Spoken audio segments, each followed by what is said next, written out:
السلام علیکم ورحمۃ اللہ وبرکاتہ۔ مکی ٹی وی نئی ویڈیو کے ساتھ حاضر ہے اور بات ہوگی کولش عثمان کی، جس کا پہلا ٹریلر سامنے آ چکا ہے اور یہ کافی دلچسپ ہے، مزیدار بھی ہے اور شاندار بھی ہے، اور ایک بار پھر ان تمام مناظر سے بھرپور ہے جو کسی بھی دیکھنے والے کو پسند آ سکتے ہیں۔ یعنی ایکشن ہے، سسپینس ہے اور سازشی عناصر بھی موجود ہیں، اور ہیرو کی ہیرو پنتی تو موجود ہی ہے، اور ایک زبردست قسم کی قسط آنے والی ہے۔ اور جیسے کہ یہ بات بھی ظاہر ہو چکی ہے کہ آنے والی قسط کولش عثمان کی آخری قسط ہوگی، اور اس قسط میں کافی کچھ ہونے والا ہے، تو آئیے اس حوالے سے تفصیل سے بات کر لیتے ہیں۔ بات کی ابتدا کرتے ہیں کولش عثمان سے الگ ہونے والوں کی، یعنی آخری قسط میں کون کون ہے جو الگ ہونے والا ہے۔ اس حوالے سے جو آفیشیل نیوز ہمارے پاس آ چکی ہیں، ان کے مطابق آنے والی قسط میں کلاڈیوس کے اختتام ہونے جا رہا ہے، یعنی وہ بازنطینی کمانڈر جو اس وقت عثمان کے لیے سب سے بڑا خطرہ بنا ہوا ہے، اور صوفیہ نے جس کے ساتھ اتحاد کیا ہوا ہے، اور بورسا پر بھی اسی کی حکومت چل رہی ہے، تو یہ گلاڈیوس اگلی قسط میں ختم ہونے والا ہے۔ اس کے علاوہ گزشتہ قسطوں میں کوجا سردار کا بھائی یید سردار بطور غدار ڈرامے میں شامل ہوا تھا، کہانی میں شامل ہوا تھا، تو اب آنے والی قسط میں اس کا بھی خاتمہ ہونے جا رہا ہے۔ اس حوالے سے ٹریلر میں بھی بات ہوئی ہے، جس میں ترگت عثمان غازی سے یہ پوچھتا ہوا نظر آ رہا ہے کہ آپ نے غدار کو پکڑنے کے لیے کیا سوچا ہے، یعنی کہ آپ کا کیا منصوبہ ہے۔ تو اس حوالے سے منصوبے پر کام کیا جائے گا اور یید سردار کو پکڑ لیا جائے گا۔ اگر آپ نے ٹریلر غور سے دیکھا ہو تو اس میں سب سے اہم یا پھر جو ایک مناسب ترین سین ہے وہ یہ ہے کہ غدار لونڈی، یعنی جو گلاڈیوس کے لیے کام کر رہی تھی یا صوفیہ کے لیے کام کر رہی تھی، اس نے بالا خاتون کو مارنے کی کوشش کی ہے، اور اس سے پہلے یید سردار کی آواز میں یہ بات بھی سنائی دے رہی ہے کہ وہ کسی کو یہ بتاتا ہوا محسوس ہو رہا ہے کہ عثمان غازی تو ہیں نہیں یہاں، وہ یہاں سے جا چکے ہیں، تو اب ہم بالا خاتون کو ماریں گے۔ اور بالا خاتون کو مارنے کے لیے زیادہ بہتر تو یہی تھا کہ ایک لونڈی کمرے میں خاموشی سے داخل ہو جائے اور بالا خاتون پر اچانک حملہ کر دے اور پھر اسے ختم بھی کر دے۔ اس طرح وہ کامیاب بھی ہو سکتی تھی، یعنی اس کی کامیابی کے امکانات بڑھ سکتے تھے، لیکن اس سے غلطی یہ ہو گئی کہ اس نے وہاں جاتے ہی ایک زوردار قسم کا نعرہ بلند کیا اور اعلان کر دیا کہ میں تمہارے لیے صوفیہ کے سلام لے کر آئی ہوں۔ اور ظاہر ہے کہ بالا جیسی جنگجو خاتون جو ہر وقت جنگ کے لیے تیار رہتی ہوں،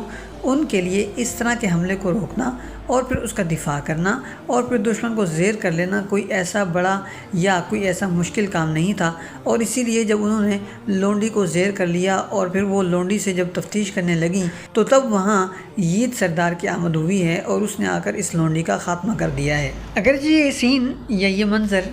اس کو اس زاویے سے دکھایا گیا ہے کہ گویا یید سردار نے لونڈی کو نہیں بلکہ بالا خاتون کو نشانہ بنایا ہے، لیکن حقیقت یہ ہے کہ اس نے بالا خاتون کو نہیں بلکہ لونڈی کو نشانہ بنایا ہے، اور لونڈی کو نشانہ بنانے کا مقصد یہی ہے کہ اپنی حقیقت آشکار نہ ہونے دینا ہے، کیونکہ اگر لونڈی بالا خاتون کو بتا دیتی کہ مجھے یہاں کس نے داخل کیا ہے یا پھر یہ کہ میں اندر کس طرح آئی ہوں، تو جب پتہ چل جاتا تو یید سردار کی کہانی یہاں پر اختتام پذیر ہو جاتی، لیکن یید سردار نے اسی کا خاتمہ کر دیا، اور بالا خاتون بہت زیادہ حیرت زدہ اس لیے نظر آ رہی ہیں، اور انہیں دھچکا اس بات کا لگا ہے کہ جب لڑکی یعنی حملہ آور لڑکی جب میرے قبضے میں ہے اور جب میں اس سے تفتیش کر رہی ہوں تو تب اس نے آ کر اسے کیوں مار دیا ہے۔ بہرحال اس واقعے کے بعد اس شخص پر شکوک و شبہات بڑھ جائیں گے، اور پھر قسط کے اختتام تک یہ پکڑا جائے گا اور اس کا سر قلم کر دیا جائے گا۔ دوسری طرف ایک اور اہم منظر جو ہے وہ ہے ترگت اور جرکوتائی کا۔ سچ اگر کہا جائے تو وہ یہ ہے کہ جب سے ترگت کی آمد ہوئی ہے تب سے لے کر اب تک عرب اور ترک سوشل میڈیا پر کافی زیادہ اس موضوع پر بات چیت ہوئی ہے کہ ترگت اور جرکوتائی آمنے سامنے کب آئیں گے، ایک دوسرے سے بات چیت کب کریں گے، اور کب یہ دونوں میل بیٹھ کر بامسی کو یاد کریں گے، اور اس کے لیے باقاعدہ شرطیں لگ رہی تھیں اور باقاعدہ جو ہے وہ اندازے لگائے جا رہے تھے کہ وہ کون سا موقع ہوگا یا کون سی قسط میں ہوگا وغیرہ وغیرہ۔ اور عجیب ترین بات یہ ہے کہ یہاں جرکوتائی کی بیگم کا انتقال ہو گیا ہے، اور اب یہاں جب وہ بہت زیادہ غمگین اور دکھ میں ہے تو بہتر یہ ہے کہ اس کا غم اور دکھ وہی شخص بانٹے جو اس غم اور دکھ سے گزر چکا ہو، جو ان احساسات کو جانتا اور پہچانتا ہو اور سمجھتا ہو، اور اس کام کے لیے ترگت سے بہتر تو کوئی شخص ہو ہی نہیں سکتا۔ تو ترگت کو دو بار جو ہے وہ اپنی بیگمات کھونی پڑی ہیں، اور جرکوتائی کا سین بھی کچھ ایسا ہی ہے۔ تو اب جرکوتائی کو ترگت سے زیادہ بہتر حوصلہ کوئی نہیں دے سکتا تھا، اور یہ سین اب ہم دیکھنے جا رہے ہیں کہ ترگت جرکوتائی کو سہارا دیتا ہوا اور اسے سمجھاتا ہوا نظر آئے گا۔ نہ صرف اسے بلکہ چھوٹے یعنی جونیئر جرکوتائی کو بھی سہارا دیتا ہوا نظر آئے گا، اور یہ ایک شاندار اور بہترین منظر ہوگا۔ اور اب بات کر لیتے ہیں کورش عثمان کی آنے والی قسط کے پہلے ٹریلر کے ان مناظر کی جن میں عثمان غازی اور گلاڈیوس کو ہم دیکھ رہے ہیں کہ وہ آمنے سامنے آنے جا رہے ہیں، اور یہ دو مرتبہ ہونے جا رہا ہے۔ ایک مرتبہ تو جنگل میں لڑائی ہوتی ہوئی نظر آ رہی ہے، اور دوسری مرتبہ قبیلے میں لڑائی ہوتی ہوئی نظر آ رہی ہے، اور ان دونوں لڑائیوں کا انجام بھی کافی صاف نظر آ رہا ہے۔ تو چلیے اس حوالے سے بھی بات چیت کر لیتے ہیں۔ جیسا کہ آپ نے دیکھا کہ گزشتہ قسط کا اختتام تب ہوا جب گلاڈیوس عثمان غازی پر حملہ کرنے آ رہا تھا، اور اچانک عثمان غازی اس کے سامنے آ گئے، اور اب دونوں آمنے سامنے آئے کھڑے ہیں، اور ظاہر ہے کہ آنے والی قسط کا ابتدا یہیں سے ہوگی، اور یہیں پر گلاڈیوس یہ کہے گا کہ میں جب پیدا ہوا تو ہاتھ میں تلوار لے کر پیدا ہوا تھا،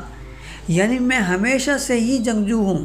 اور بڑا ہی ماہر جنگجو ہوں، اور ہمیشہ سے لڑائی بھڑائی کرتا ہوا اور اس میں ماہر کے طور پر پیش آتا ہوا آ رہا ہوں۔ اور بدلے میں عثمان غازی یہ جواب دیتے ہوئے نظر آ رہے ہیں کہ جو شخص تلوار کے ساتھ پیدا ہوتا ہے وہ تلوار سے ہی مرتا ہے، اور یہ چیز ظاہر کرتی ہے کہ عثمان غازی یہ بتا رہے ہیں کہ آنے والی قسط میں گلاڈیوس کا اختتام ہونے جا رہا ہے۔ بہرحال تو پہلی لڑائی یہاں جنگل میں ہوگی، دونوں لشکر ایک دوسرے کے سامنے آئیں گے اور ٹکرا جائیں گے، اور ظاہر ہے کہ عثمان غازی کا پلڑا بھاری رہے گا اور دشمن کو ایک بار پھر فرار ہونا پڑے گا، اور جب یہ لوگ فرار ہو جائیں گے تو عثمان غازی قلعے لوٹ آئیں گے۔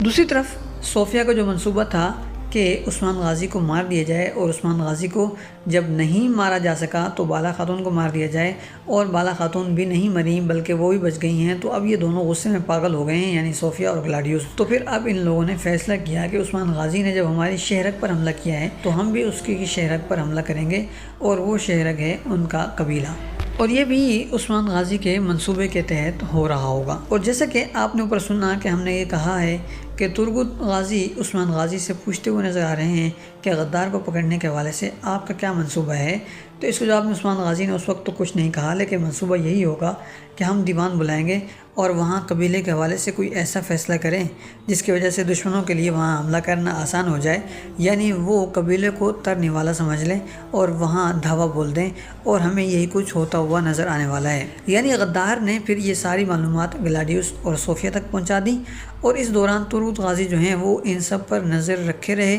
وہ بھی بھیس بدل کر، اور یوں جب دشمنوں نے حملہ کیا اور قبیلے پر دھاوا بولا اور قبیلے کا دروازہ توڑ کر پورا لشکر قبیلے کے اندر گھس گیا، اور انہیں لگا کہ اب عثمان غازی تو چونکہ یہاں ہیں نہیں تو ہم آسانی کے ساتھ اس پر قبضہ کر لیں گے اور سب کچھ تہس نہس کر دیں گے، اور پھر اس کے بدلے ہم اپنے قلعے وغیرہ جو ہیں وہ چھڑوا لیں گے۔ تو یہ ان کی غلط فہمی تھی، اور اس کا نتیجہ یہ نکلا کہ جب وہ قبیلے کے اندر گئے تو پھنس گئے، اوتاق تک پہنچ گئے، اوتاق کی سیڑھیوں تک، تو تب وہاں پر جو ہے وہ عثمان غازی اوتاق سے باہر نکل آئیں گے، اور یہ دشمن دونوں طرف سے گھر جائیں گے، اور ظاہر ہے کہ پھر اس کا نتیجہ یہ ہوگا کہ گلاڈیوس کے ساتھ ساتھ یہ سردار بھی مارا جائے گا۔ جہاں تک بات ہے صوفیہ کی، بالا کی اور دیگر معاملات کی، تو ان موضوعات پر یعنی رہ جانے والے موضوعات پر ہم پوری تفصیل کے ساتھ بات کریں گے۔ آج کے لیے اتنا ہی، ملتے ہیں بہت جلد ایک نئی ویڈیو کے ساتھ۔ والسلام علیکم ورحمۃ اللہ وبرکاتہ۔